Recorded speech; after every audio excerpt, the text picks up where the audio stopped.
स्वागत है आपका कैरियर प्लस कोचिंग के ऑनलाइन प्लेटफॉर्म पे। आज हम लोग सीडीपी के 30 महत्वपूर्ण क्वेश्चन देखेंगे।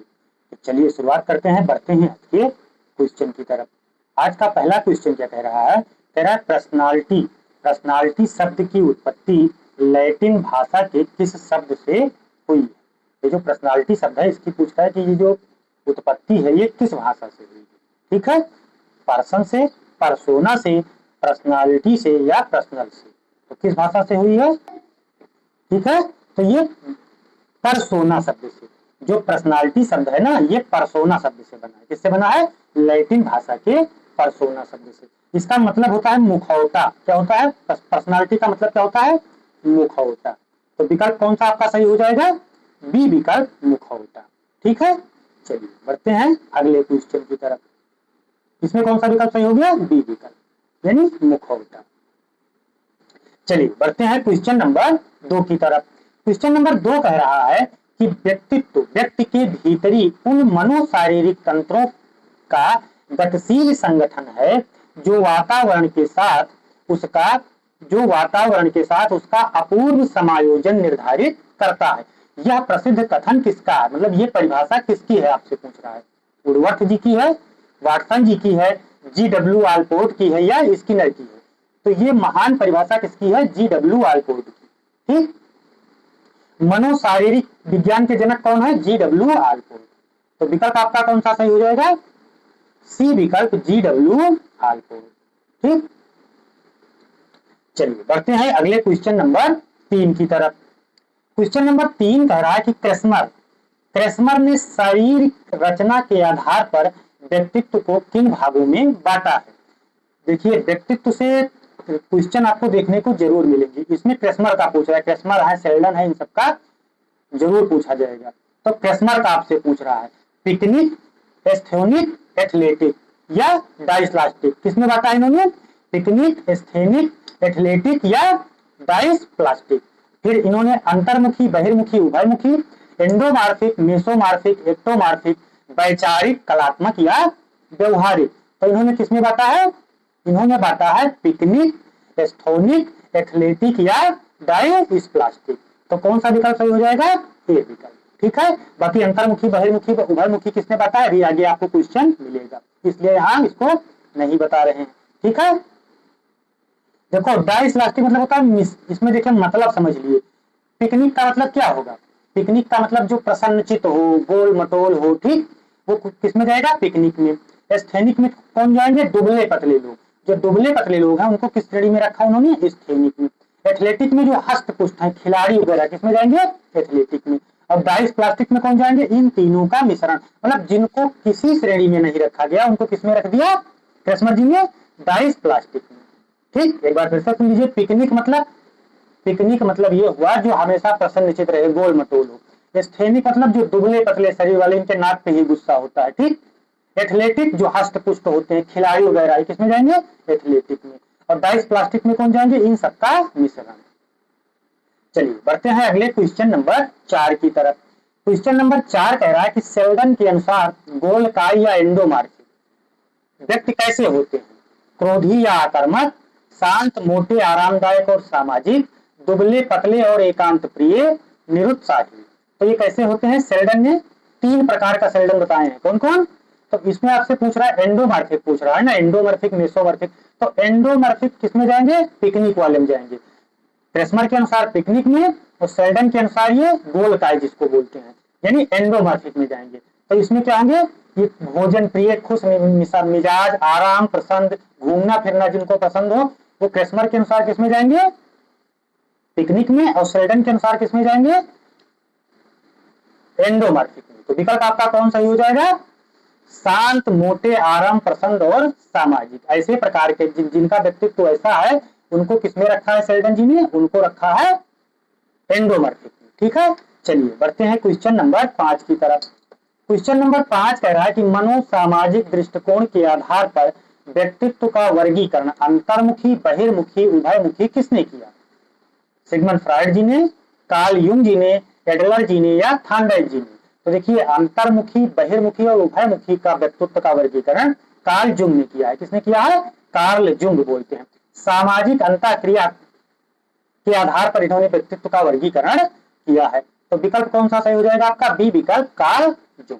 इन्होंने कितने भागों में बांटा? 3 भागों में, अंतर्मुखी, बहिर्मुखी और उभयमुखी। उभयमुखी मतलब जिनमें दोनों का गुण हो उनको उभयमुखी कहेंगे, जिनमें अंतर्मुखी हो वो तो अंतर्मुखी, जो सामाजिकरण जिसमें ज्यादा होता है वो बहिर्मुखी हो जाएंगे। ठीक, चलिए बढ़ते हैं क्वेश्चन नंबर 6 की तरफ। 6 कह रहा है, एक बालक जो बहुत कम बोलता है, एकांत में रहना पसंद करता है और पुरानी रूढ़ियों को मानता है, उसका व्यक्तित्व कैसा है? मतलब जो बोलना कम पसंद करता है, एकांत में रहना पसंद करता है, उसको आप किसमें रखेंगे? ये कार्ल जुंग का है, अंतर्मुखी, बहिर्मुखी और उभयमुखी। ठीक, तो उसको आप किसमें रखेंगे? अंतर्मुखी में। बहिर्मुखी जो लोगों से बोलना पसंद करता हो उसको बहिर्मुखी में रखेंगे, और जिनमें दोनों प्रकार का गुण है उनको उभयमुखी में रखेंगे। तो ये किसमें जाएगा? अंतर्मुखी में। ठीक, जो कम बोलना पसंद करता हो, पुरानी रूढ़वादियों को मानता हो, ऐसे व्यक्ति के व्यक्तित्व को अंतर्मुखी व्यक्तित्व में रखेंगे। चलिए बढ़ते हैं क्वेश्चन नंबर 7 की तरफ। व्यक्तित्व का मनोविश्लेषणात्मक सिद्धांत किसने प्रतिपादित किया? मनोविश्लेषणात्मक सिद्धांत आपसे पूछ रहा है, ये किसने दिया है? अल्फ्रेड बिने, बी.एफ. स्किनर, सिगमंड फ्रायड या रेमंड कैटर? तो देखिए, सिगमंड फ्रायड जी ने व्यक्तित्व के मनोविश्लेषणात्मक सिद्धांत का प्रतिपादन किया है। ठीक, किसने किया है? Sigmund Freud. तो विकल्प कौन सा सही हो जाएगा? सी विकल्प, यानी सिगमंड फ्रायड। तो ये मनोविश्लेषणात्मक सिद्धांत कौन दिया है? Sigmund Freud. तो विकल्प कौन सा सही हो जाएगा आपका? सी विकल्प। ठीक, चलिए बढ़ते हैं क्वेश्चन नंबर 8 की तरफ। 8 कह रहा है कि फ्रायड के अनुसार व्यक्तित्व के 3 मुख्य तत्व कौन कौन से हैं? सिगमंड फ्रायड के अनुसार पूछ रहा है। सिगमंड फ्रायड ने कौन सा सिद्धांत दिया? मनोविश्लेषणात्मक सिद्धांत अभी आया था। तो इन्होंने 3 प्रकार के व्यक्तित्व बताए हैं। कौन कौन बताए? वही आपसे पूछ रहा है।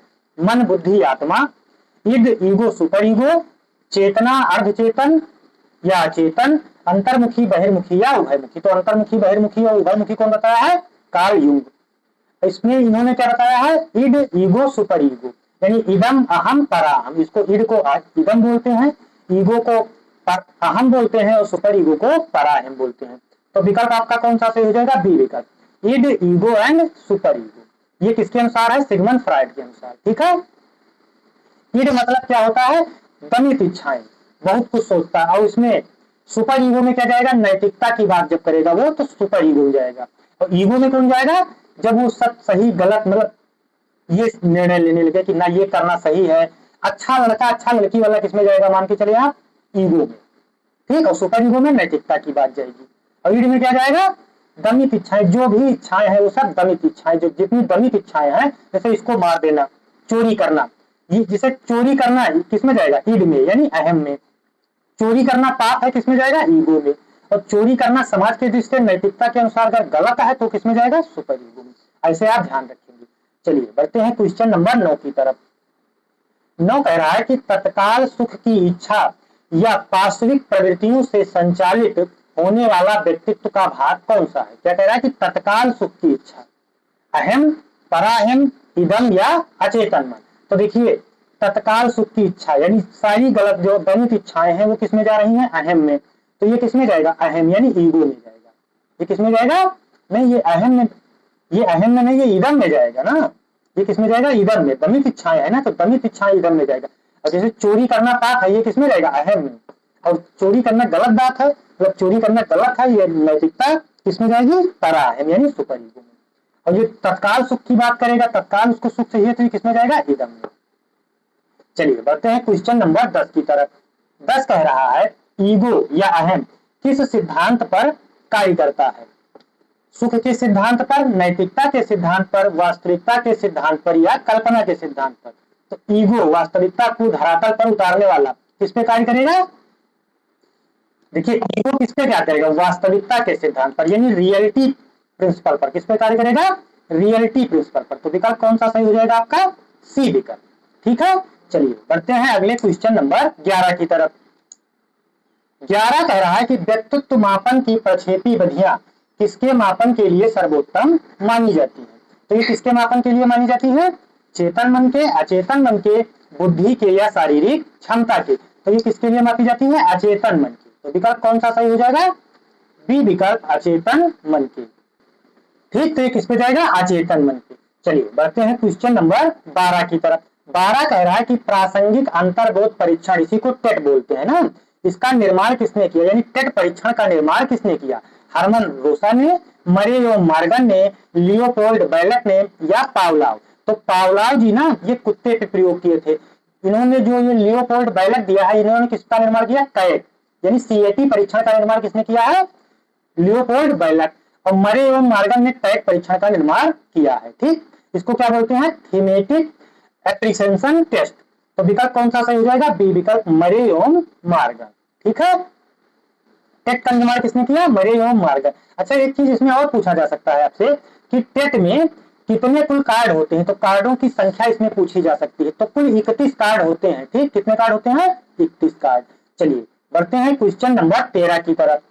13 अगला क्वेश्चन भी वही है, कह रहा है कि टीएटी परीक्षण में कुल कितने कार्ड उपयोग किया जाता है, यानी कुल कितने कार्डों का उपयोग किया जाता है।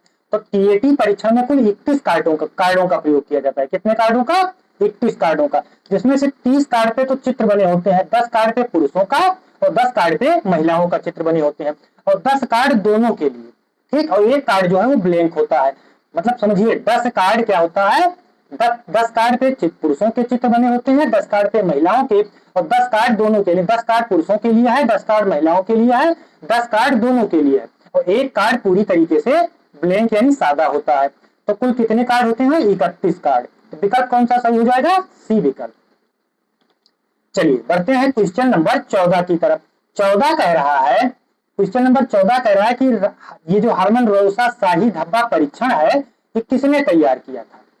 ये रोसा शाही धब्बा परीक्षण किसने तैयार किया, तो ये हरमन रोसा ने। किसने तैयार किया, हरमन रोसा भी इनको बोलते हैं, आप जो कुछ कहिए, हरमन रोसा भी आपको लिखा मिलेगा, हरमन रोसा भी। ठीक, तो हरमन रोसा ने, किसने तैयार किया इसको, हरमन रोसा ने। इसमें कुल कितने कार्ड होते हैं, कार्डों की संख्या इसमें कितनी है, कुल 10 कार्ड है। कुल कितने कार्ड है, 10 कार्ड है इसमें। हरमन रोसा में कुल कितने कार्ड है, 10 कार्ड। ठीक है, चलिए बढ़ते हैं क्वेश्चन नंबर 15 की तरफ। 15 कह रहा है आपसे, बाल अंतर्बोध परीक्षण सीएटी का निर्माण किसके द्वारा किया जाता है, मरे, लियोपोल्ड बैलट, जॉन डीबी या किलपैट्रिक। तो ये किसके द्वारा, लियोपोल्ड बैलट के द्वारा। तो विकल्प कौन सा सही हो जाएगा आपका, बी विकल्प, लियोपोल्ड बैलट। चलिए बढ़ते हैं क्वेश्चन नंबर 16 की तरफ।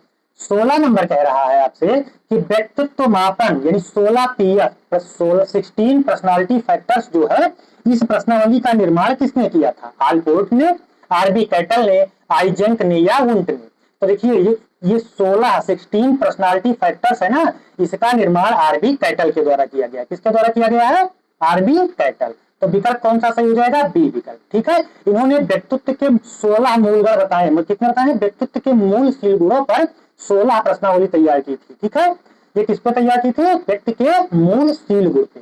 कितनी प्रश्नावलियां तैयार की आरबी कैटल ने, 16 प्रश्नावली। ठीक, चलिए बढ़ते हैं क्वेश्चन नंबर 17 की तरफ। 17 कह रहा है कि शील गुण सिद्धांत के आधार पर या शील गुण सिद्धांत के अंतर्गत आलपोर्ट ने व्यक्तित्व के शील गुणों को किन भागों में विभाजित किया, प्रधान, केंद्रीय और गौण, शारीरिक और मानसिक, सकारात्मक और नकारात्मक, चेतन और अचेतन। तो देखिए शील गुण के आधार पर ना कितने भागों में विभाजित किया है, 3 भागों में। कितने में, 3। कौन कौन, प्रधान, केंद्रीय और गौण। और किसने बताया है शील गुण के आधार पर, रेमंड कैटल। ये इंपॉर्टेंट है, इसको ध्यान रखिएगा। तो विकल्प कौन सा सही हो जाएगा, ए विकल्प, प्रधान, केंद्रीय और गौण। चलिए बढ़ते हैं क्वेश्चन नंबर 18 की तरफ। 18 कह रहा है कि समाज शास्त्रीय दृष्टिकोण के आधार पर स्प्रेंजर ने टाइम्स ऑफ मैन पुस्तक में व्यक्तित्व के कितने प्रकार बताए। तो सबसे पहले इसमें इंपॉर्टेंट है कि समाज शास्त्र के आधार पर स्प्रेंजर ने कौन सी बुक लिखी है, तो स्प्रेंजर की टाइप्स ऑफ मैन पुस्तक। ठीक, टाइप्स ऑफ मैन किसकी पुस्तक है, स्प्रेंजर की। अब आपसे पूछ रहा है कि कितने प्रकार के व्यक्तित्व इन्होंने बताया, तो कुल इन्होंने 6 प्रकार के व्यक्तित्व बताए हैं। कितने प्रकार के व्यक्तित्व बताए हैं, 6 प्रकार के। तो विकल्प कौन सा सही हो जाएगा, सी विकल्प। कौन कौन 6 प्रकार है, सैद्धांतिक, आर्थिक, कलात्मक, सामाजिक, राजनीतिक और धार्मिक। कुल कितने प्रकार के व्यक्तित्व बताए हैं स्प्रेंजर जी ने, 6 प्रकार के। ठीक, चलिए बढ़ते हैं क्वेश्चन नंबर 19 की तरफ। अंतर्मुखी और बहिर्मुखी व्यक्तित्व का लक्षण आइजक के अनुसार मुख्य रूप से किस पर निर्भर करता है, केवल सामाजिक माहौल पर, केंद्रीय तंत्रिका तंत्र की जैविक बनावट और आनुवंशिकता पर, आर्थिक स्थिति पर, विद्यालयी शिक्षा पर। तो देखिए अंतर्मुखी बहिर्मुखी सेल्डन के द्वारा बताया गया है, ठीक नहीं, अंतर्मुखी बहिर्मुखी कार्ल जूंग के द्वारा बताया गया। किसके द्वारा बताया गया है? कार्ल जूंग के द्वारा। 3 प्रकार के इन्होंने बताया है ना, अंतर्मुखी बहिर्मुखी और उभयमुखी। तो इससे आप पूछ रहा है कि ये किस पर निर्भर करेगा, तो ये केंद्रीय तंत्रिका तंत्र की जैविक बनावट और आनुवंशिकता पर निर्भर करेगा। किस पर निर्भर करेगा? केंद्रीय तंत्रिका तंत्र की बनावट और आनुवंशिकता पर ये निर्भर करेगा। ठीक, चलिए बढ़ते हैं क्वेश्चन नंबर 20 की तरफ। 20 कह रहा है कि व्यक्तित्व मापन की निम्नलिखित विधियों में से कौन सी वस्तुनिष्ठ विधि है, यानी ऑब्जेक्टिव मेथड आपसे पूछ रहा है कौन सा है। तो साक्षात्कार विधि, इसी को इंटरव्यू मेथड बोलते हैं। आत्मकथा लेखन, ऑटोबायोग्राफी हो गया। समाज मित विधि और मुक्त सहचार्य परीक्षण, मुक्त साहचर्य परीक्षण। तो देखिए इसको समाज मिति विधि बोलेंगे। कौन सा बोलेंगे? वस्तुनिष्ठ विधि को और क्या बोलते हैं? समाज मिति विधि। ठीक, तो विकल्प कौन सा सही हो जाएगा? सी विकल्प, समाज मिति विधि। चलिए वस्तुनिष्ठ विधि को और क्या बोलेंगे? समाज मिति विधि। बढ़ते हैं क्वेश्चन नंबर 21 की तरफ। 21 कह रहा है कि शब्द साहचर्य परीक्षण को सबसे पहले 1879 में किसने बनाया और बाद में जुंग ने इसका परिमार्जन किया। तो ये किसने बनाया? फ्रांसिस गाल्टन ने, जेम्स ड्रेबर ने, विलियम जेम्स या वाटसन ने। तो शब्द साहचर्य परीक्षण का प्रारंभ सबसे पहले फ्रांसिस गाल्टन ने किया था। किसने किया था? Francis Galton. तो विकल्प कौन सा सही हो जाएगा? ए विकल्प, फ्रांसिस गाल्टन। ठीक है, उसके बाद इसमें कार्ल जूंग ने भी मनोविश्लेषणात्मक सिद्धांत में अचेतन ग्रंथियां वगैरह बताई हैं। लेकिन जब आपसे ये पूछेगा कि सबसे पहले किसने किया, तो कौन बताएंगे आप? Francis Galton. ठीक, चलिए बढ़ते हैं क्वेश्चन नंबर 22 की तरफ। 22 नंबर कह रहा है कि मिनीसोटा बहुपक्षीय व्यक्तित्व सूची, इसी को MMPI भी बोलते हैं, एक प्रकार का परीक्षण है। यानी ये कैसा परीक्षण है? प्रक्षेपी परीक्षण है, अप्रक्षेपी परीक्षण है, या स्थितिजन्य परीक्षण है, या शारीरिक परीक्षण है। तो MMPI जो है ना, ये एक अप्रक्षेपी परीक्षण है। कैसा परीक्षेपण है ये? अप्रक्षेपी, यानी आविष्कारिका परीक्षण। कैसा है? अप्रक्षेपी। तो विकल्प कौन सा सही हो जाएगा? बी विकल्प। अप्रक्षेपी मतलब क्या समझ में आया आपको? अप्रक्षेपी मतलब हुआ कि नैदानिक क्षेत्रों में इसका प्रयोग किया जाए, यानी व्यक्ति की विकृतियों को मापने के लिए जिसका प्रयोग किया जाता है उसको मिनीसोटा व्यक्तित्व परीक्षण बोलते हैं। ठीक है, आपसे ये भी देके पूछा जा सकता है कि इनमें से कौन सा व्यक्तित्व परीक्षण है, कौन सा बुद्धि परीक्षण है। तो इसको आप लोग एक बार जरूर ध्यान से देख के जाएंगे। ठीक, तो मिनीसोटा कैसा है? व्यक्तित्व परीक्षण है। कैसा परीक्षण है? अप्रक्षेपी। अप्रक्षेपी से क्या समझ में आया आपको? अप्रक्षेपी मतलब कि देखिए ये व्यक्ति के निदान के लिए, कि जैसे उसकी विकृति क्या है, वो मानसिक रूप से किस अवस्था का पागल है, उसके निदान के लिए इसका प्रयोग किया जाएगा। ठीक, उसको क्या बोलेंगे? अप्रक्षेपी विधि। चलिए बढ़ते हैं क्वेश्चन नंबर 23 की तरफ। 23 कह रहा है कि मार्ग अंतःकरणी या शोधन व्यक्तित्व की कैसी रक्षात्मक युक्ति है। जो मार्ग अंतःकरणी है, अंतरीकरण, मार्ग अंतरीकरण और शोधन इसी को बोलते हैं। मार्ग अंतरीकरण या शोधन, ये व्यक्तित्व की कैसी रक्षात्मक युक्ति है आपसे पूछ रहा है। नकारात्मक, अचेतन रूप से असामाजिक इच्छाओं को सामाजिक रूप से स्वीकार्य कार्य में बदलना, अपनी गलतियां दूसरों पर मरना, या काल्पनिक दुनिया में जीना। तो देखिए जो शोधन है ना, इसी को सब्लिमेशन भी बोलते हैं। ये एक रक्षात्मक युक्ति में जाएगी। किसमें जाएगी? रक्षात्मक युक्ति में। तो विकल्प कौन सा सही हो जाएगा? बी विकल्प, यानी अचेतन रूप से असामाजिक इच्छाओं को सामाजिक रूप से स्वीकार करना। ये किसमें जाएगा? शोधन यानी सब्लिमेशन भी जाएगा। ठीक है, जैसे देखिए बॉक्सर जो है ना, वो क्रोध से बॉक्सर बनता है। ठीक, तो इसको क्या बोलेंगे? शोधन, यानी अपनी जो अचेतन मन में जो इच्छाएं हैं उनको उसी रूप में प्रयोग कर लेना, समाज के रूप में स्वीकार कर लेना। जैसे मान लीजिए कोई बहुत ज्यादा कूदता है, या कोई मान लीजिए एथलीट है, छोटा बच्चा है वो एथलीट है, लेकिन अगर आप उसको वैसा माहौल देंगे तो वो जो उसके अचेतन मन में इच्छा है वो सामाजिक रूप से उसको स्वीकार कर लेगा, और हो सकता है आगे चल के वो उस क्षेत्र में, उस फील्ड में अच्छा करे। ठीक, तो इसको क्या बोलेंगे? मार्ग अंतरीकरण या शोधन। ठीक, चलिए बढ़ते हैं क्वेश्चन नंबर 24 की तरफ। 24 कह रहा है कि एक छात्र परीक्षा में फेल होने पर बहाना बनाता है कि पेपर आउट ऑफ सिलेबस था, या शिक्षक ने ठीक से नहीं पढ़ाया। यह रक्षात्मक युक्ति क्या कहलाती है? प्रक्षेपण, युक्तिकरण, या प्रतिगमन, या दमन। तो ये युक्तिकरण, वो एक युक्ति बना रहा है, घर के डांट से बचने के लिए वो ऐसा बहाना, जिसको आप कह सकते हैं, बना रहा है। कि मैं परीक्षा में इसलिए फेल हो गया क्योंकि पेपर आउट ऑफ सिलेबस था। तो ये किसमें, जैसे देखिए लोमड़ी वाला कहानी पढ़े हैं आप ना कि अंगूर खट्टे हैं, यानी जब वो फल ना मिले तो उसको किसी दूसरे बहाने से टाल मटोल करना, ये किसमें जाएगा, युक्तिकरण में। युक्ति तो आप समझते ही हैं, ठीक, बहाना जिसको बोलते हैं। चलिए बढ़ते हैं क्वेश्चन नंबर 25 की तरफ। 25 कह रहा है जब कोई वयस्क व्यक्ति अत्याधिक तनाव की स्थिति में बच्चों की तरह फूट फूट कर रोने लगता है या अंगूठा चूसने लगता है तो यह किस युक्ति का प्रयोग कर रहा है, दमन, समन, प्रतिगमन या तदात्मीकरण। तो इसको क्या बोलेंगे, प्रतिगमन बोलेंगे। प्रतिगमन मतलब ये हुआ तनाव से बचने के लिए। जब किसी को कोई अत्याधिक तनाव होता है तो अपने मन को शांत या हल्का करने के लिए वो रोने लगता है, ठीक, या कोई अजीब एक्टिविटी आपको दिखाई देगी तो इसको क्या बोलेंगे, प्रतिगमन, ठीक। विकल्प कौन सा सही हो जाएगा, सी विकल्प, प्रतिगमन। यानी अपने व्यवहार को वो अपने पीछे की ओर लौटना, तनाव को कम करने के लिए अपने व्यवहार में पीछे की ओर लौटना। प्रतिगमन का मतलब क्या हुआ कि पीछे की ओर गमन करना, ठीक। तो इसको क्या बोलेंगे, प्रतिगमन, क्योंकि वो भाई वयस्क का है लेकिन बच्चों की तरफ यानी पीछे की ओर तो जा रहा है, तो इसको क्या बोलेंगे, प्रतिगमन। चलिए बढ़ते हैं क्वेश्चन नंबर 26 की तरफ। 26 कह रहा है आपसे भारतीय दृष्टिकोण के अनुसार त्रिदोष के आधार पर व्यक्तित्व का कौन सा 3 प्रकार बताया गया है। तो देखिए भारतीय दृष्टिकोण यानी आयुर्वेद चरक संहिता के अनुसार आपसे पूछ रहा है, क्वेश्चन में लिखा भी है, ठीक। सतोगुण, रजोगुण, तमोगुण, वात, पित्त, कफ, अंतर्मुखी, बहिर्मुखी, कोमल, कठोर या मध्यम। तो देखिए अगर मान लीजिए वेद के अनुसार पूछेगा तब आप क्या बताएंगे, सतोगुण, रजोगुण और तमोगुण। लेकिन चूंकि आपसे आयुर्वेद के अनुसार चरक संहिता के अनुसार पूछ रहा है तो आप कौन सा त्रिदोष बताएंगे, वात, पित्त, कफ। कभी आप आयुर्वेद डॉक्टर को दिखाने जाएंगे तो आपको यही बताता है कि आपका वात, पित्त, कफ तीनों बढ़ा हुआ है। तो विकल्प कौन सा सही हो जाएगा, बी विकल्प, ठीक है।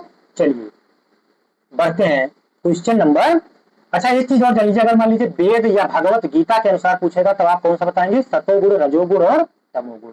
ये ध्यान रखिएगा। और अंतर्मुखी बहिर्मुखी कालयुग के अनुसार है, ठीक। चलिए बढ़ते हैं अगले क्वेश्चन नंबर 27 की तरफ। 27 कह रहा कि हिप्पोक्रेटस एक चिकित्सा शास्त्री है, ने चिकित्सा शास्त्र के आधार पर व्यक्तित्व का वर्गीकरण किस आधार पर किया था, सामाजिक बनावट, शरीर के द्रव यानी काले पित्त, पीले पित्त, रक्त, कफ, इसके आधार पर, समाज में स्थिति के आधार पर, बुद्धि लब्धि के आधार पर। तो देखिए आपको समझना चाहिए कि हिप्पोक्रेटस कौन है, चिकित्सा शास्त्री है। तो इन्होंने चिकित्सा से संबंधित यानी शरीर के द्रव, काले पित्त, पीले पित्त, रक्त और कफ के आधार पर व्यक्तित्व का वर्गीकरण किया है, ठीक। तो विकल्प कौन सा सही हो जाएगा, बी विकल्प। अच्छा इसमें देखिए जैसे मान लीजिए कोई सुस्त रहता है, क्रोधी है, उत्साही है, खिन्न है, उदासीन है, ये सब व्यक्तित्व का कैसे प्रकार है, ये चिकित्सीय व्यक्तित्व के प्रकार है, ठीक। तो विकल्प बी सही हो जाएगा। अगला क्वेश्चन नंबर 28 कह रहा है शील गुण से क्या तात्पर्य है, व्यक्ति के क्षणिक व्यवहार, व्यक्तित्व के वह विशेषताएं जो अपेक्षाकृत अस्थायी और सुसंगत होती हैं, व्यक्ति की शारीरिक लंबाई, केवल परीक्षा में प्राप्त अंक।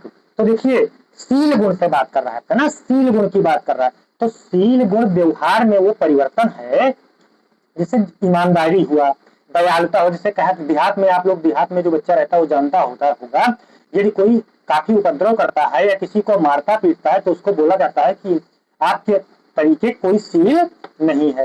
तो शील गुण में कौन जाएगा, शील गुण में जाएगा जो दयालु प्रवृत्ति का हो, ईमानदार प्रवृत्ति का हो, उसको क्या बोलेंगे, शील गुण। तो शील गुण से तात्पर्य क्या हो जाएगा, व्यक्ति की वह विशेषताएं जो अपेक्षाकृत अस्थायी और सुसंगत होती हैं। तो विकल्प कौन सा सही हो जाएगा, बी विकल्प। चलिए बढ़ते हैं क्वेश्चन नंबर 29 की तरफ। आरबी कैटल ने व्यक्तित्व के शील गुणों के विश्लेषण के लिए किस सांख्यिकीय विधि का प्रयोग किया था। देखिए शील गुण सिद्धांत किससे संबंधित है, आरबी कैटल से, ठीक। अच्छा बुद्धि का तरलतम सिद्धांत भी आरबी कैटल ने दिया, ये सब ध्यान रखिएगा, ठीक। जब बुद्धि चैप्टर पढ़ाएंगे तो उसमें बताएंगे, उसको भी आरबी कैटल ने दिया है। तो आपसे पूछ रहा है कि सांख्यिकीय विधि का प्रयोग किया था, तो कैटल ने शील गुणों में तो सहसंबंध पर, कारक विश्लेषण पर, टी टेस्ट पर या माध्यिका पर। तो कैटल ने व्यक्तित्व के शील गुणों के विश्लेषण के लिए किस पे प्रयोग किया है, इन्होंने कारक विश्लेषण पर, किस पे, फैक्टर एनालिसिस पे, यानी फैक्टराइजेशन का एनालिसिस किया है इन्होंने। तो कौन सा विकल्प सही हो जाएगा, बी विकल्प, कारक विश्लेषण, ठीक है। आरबी कैटल ने शील गुण भी बताए हैं। चलिए बढ़ते हैं क्वेश्चन नंबर 30 की तरफ।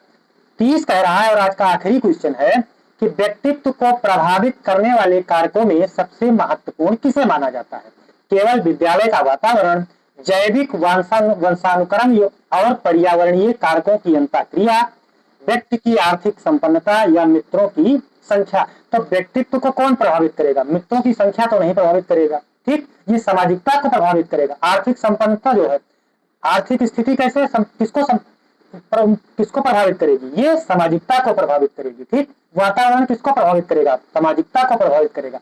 लेकिन जैविक वंशानुक्रम और पर्यावरणीय कारकों की अंतःक्रिया है जो ना, ये व्यक्तित्व को प्रभावित करेगा। देखिए जिसकी जो जीन, देखिए इसमें व्यक्तित्व में जीन और वातावरण दोनों का बराबर योगदान है। जो माता पिता यानी जो वंशानुक्रम से मिला है उसका भी बहुत बड़ा योगदान है इसमें, ठीक। तो ये ध्यान रखिएगा। विकल्प आपका कौन सा सही हो जाएगा इसमें?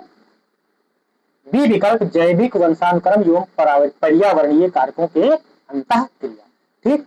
30 क्वेश्चन थे, बाकी कमेंट में आप लोग बताएंगे कैसे लगे। वीडियो को लाइक और चैनल को सब्सक्राइब अवश्य कर लिया करें जिससे ज्यादा से ज्यादा लोगों तक यह कंटेंट जा सके। धन्यवाद, मिलते हैं नेक्स्ट सेशन में।